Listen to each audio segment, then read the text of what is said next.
Bon, déjà, le libéralisme a déjà prouvé son incompétence puisqu'il a mené à la crise de 2008. Effectivement, quand tu laisses le marché divaguer, faire n'importe quoi, eh ben ça mène à une crise. Deuxième point des droits, la politique de l'offre. Alors c'est le fait de donner de l'argent public à des grandes entreprises, de faire de l'exonération fiscale, c'est-à-dire de permettre à des entreprises de ne pas payer leur juste part d'impôts, dans le but de relancer l'économie. Bon, au vu des résultats économiques catastrophiques en France et en Belgique depuis qu'on a adopté cette politique, je suis pas sûr que ça marche déjà de base. Alors pour le coup, selon certains économistes, ça peut fonctionner. Mais ça fonctionne pour qui? Pour les ultra riches, les plus fortunés, ceux qui ont déjà pas besoin de plus d'argent.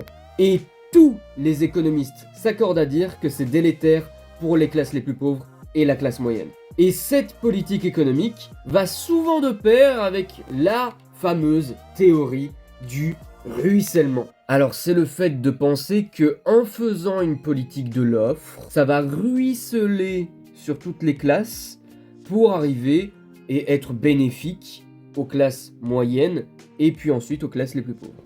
C'est faux. Les économistes pensent unanimement que cela ne fonctionne pas. Qu'une politique de l'offre, c'est évidemment délétère pour les classes moyennes et plus pauvres. Depuis 2017, il y a un véritable consensus là-dessus. Mais alors, est-ce qu'on a que ces choix-là? Eh bien non. Il y en a un autre. Il y a une autre politique économique. La politique de la demande, qui consiste à soutenir le pouvoir d'achat en investissant dans les acquis sociaux et dans la classe moyenne et pauvre, afin évidemment de relancer et de soutenir l'économie. Et ça pour le coup ça a déjà fonctionné, non seulement en Espagne, que je cite beaucoup, mais aussi à Chypre, et aussi un temps en France et en Belgique, surtout en France pendant la Commune de Paris. Mais enfin bref, il y a des pelletés d'exemples dans le monde si vous allez chercher sur le net. Et les économistes sont plutôt d'accord pour dire que cela fonctionne. Et ça fonctionne pour les classes moyennes et les classes les plus pauvres.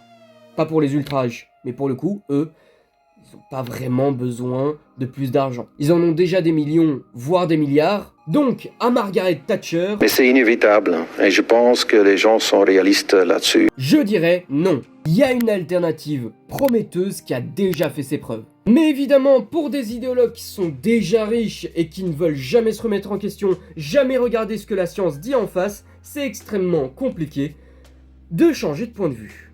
Évidemment, faites vos propres recherches et n'oubliez pas, réfléchissez.